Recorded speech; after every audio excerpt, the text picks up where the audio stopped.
Assalamualaikum warahmatullahi wabarakatuh. Alhamdulillahirrabbilalamin. Wabihi nasta'in wa ala umuri dunia waddin. Wassalatu wassalamu ala asrofil anbiya'i wal mursalin wa ala alihi wa sahbihi ajmain, amma ba'du. Kepada yang terhormat, kepada Ibu Nur Atiko MPD selaku dosen pengampu manajemen display kelas, langsung saja saya di sini akan menjelaskan tentang pengertian motivasi peserta didik, fungsi dan karakteristik motivasi peserta didik, faktor-faktor yang mempengaruhi motivasi peserta didik, dan cara-cara untuk memotivasi peserta didik. Langsung saja, yang pertama, motivasi berasal dari motif, merupakan tenaga pendorong yang mendorong manusia untuk bertindak, atau suatu tenaga di dalam diri manusia yang menyebabkan manusia bertindak atau melakukan sesuatu. Motivasi merupakan tenaga pendorong dan mendorong manusia untuk bertindak dan melakukan sesuatu. Sedangkan motivasi belajar adalah keseluruhan layak penggerak pikir di dalam diri seseorang yang menimbulkan kegiatan belajar, menjamin kelangsungan kegiatan belajar, dan memberikan arah pada kegiatan belajar itu demi mencapai suatu tujuan. Dari beberapa pengertian di atas dapat dikatakan bahwa motivasi memiliki 3 komponen, yaitu kebutuhan terjadi bila individu merasa ada ketidakseimbangan antara apa yang ia miliki dari apa yang ia harapkan. Yang kedua, dorongan merupakan kegiatan mental untuk melakukan sesuatu. Yang ketiga, tujuan adalah hal yang ingin dicapai oleh individu. Adapun fungsi dan karakteristik motivasi peserta didik, yaitu yang pertama, fungsi motivasi peserta didik untuk dapat terlaksana suatu kegiatan. Pertama, harus ada dorongan untuk melaksanakan kegiatan itu. Begitu juga dalam dunia pendidik. Aspek motivasi ini sangat penting. Motivasi merupakan faktor yang sangat penting di dalam belajar. Sebuah motivasi berfungsi sebagai pemberi penyemangat terhadap seorang peserta didik dalam kegiatan pembelajarannya.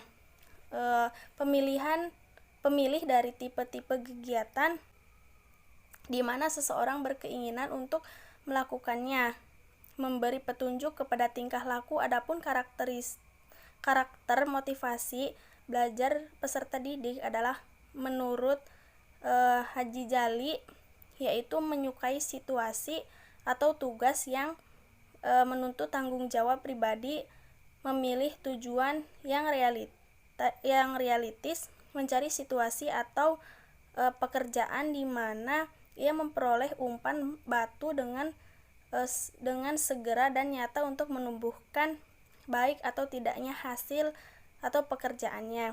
Terus senang bekerja sendiri dan bersaing untuk mengungguli orang lain, mampu menggunakan penguasaan keinginannya demi masa depan yang lebih baik dengan mengunggah untuk sekedar mendapatkan uang, status, atau keunggulan, tetapi lambang prestasi lah yang dicari. Adapun menurut Hamzah, yaitu adanya hasrat dan keinginan berhasil, adanya dorongan dan kebutuhan dalam belajar, adanya harapan dan cita-cita masa depan, adanya penghargaan dalam belajar, adanya kegiatan yang menarik, dan dalam kegiatan belajar adanya lingkungan belajar yang kondusif. Cukup sekian, akan dilanjut oleh Mimin Tarmini. Baik, yang selanjutnya yaitu bagian C, faktor-faktor yang mempengaruhi motivasi peserta didik. Yang pertama yaitu cita-cita atau aspirasi siswa, yang kedua yaitu kemampuan siswa, yang ketiga yaitu kondisi siswa, yang keempat yaitu kondisi lingkungan siswa, yang kelima yaitu unsur-unsur dinamis dalam belajar dan pembelajaran, yang keenam yaitu upaya guru dalam mengelola kelas. Bagian D, cara-cara untuk memotivasi peserta didik. Yang pertama yaitu memberi angka. Angka dalam hal ini merupakan simbol dari nilai kegiatan belajar. Angka-angka yang baik bagi para siswa merupakan motivasi yang sangat kuat. Yang kedua yaitu hadiah.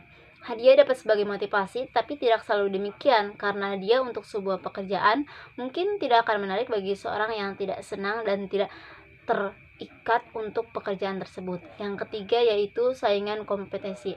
Saingan kompetensi yaitu dapat digunakan sebagai alat atau motivasi untuk mendorong belajar siswa. Yang keempat yaitu harga diri. Harga diri itu membutuhkan suatu kesadaran kepada siswa agar merasakan kepentingan tugas dan menerimanya sebagai tantangan, sehingga kerja keras dapat mempertahankan harga dirinya. Yang kelima yaitu menilai ulangan. Menilai ulangan di sini, jadi ketika akan ada tibanya ujian, siswa akan giat belajar. Yang keenam yaitu mengetahui hasil, dan siswa juga akan lebih giat lagi dalam pembelajarannya, sehingga mereka bisa mengetahui hasil ulangan tersebut. Yang ketujuh, pujian. Apabila ada siswa yang sukses atau berhasil, memberilah ia pujian, karena itu juga merupakan untuk mendorong motivasi. Yang kedelapan yaitu hasrat untuk belajar. Hasrat untuk belajar adalah unsur kesengajaan, ada maksud. Hal ini lebih baik bila dibandingkan segala suatu kegiatan yang tanpa maksud. Yang kesembilan yaitu minat. Motivasi erat hubungan dengan minat. Motivasi muncul karena adanya kebutuhan. Yang ke-11 yaitu tujuan yang diakui. Rumusan tujuan yang diakui akan diterima baik oleh siswa dan akan merupakan alat motivasi yang sangat penting sekali dengan memahami tujuan yang harus dicapai. Karena di sana sangat berguna dan menguntungkan, maka akan timbul gairah untuk terus belajar. Mungkin cukup sekian presentasi dari kelompok kami. Kurang lebihnya mohon maaf. Bila taufiq wal hidayah. Wassalamualaikum warahmatullahi wabarakatuh.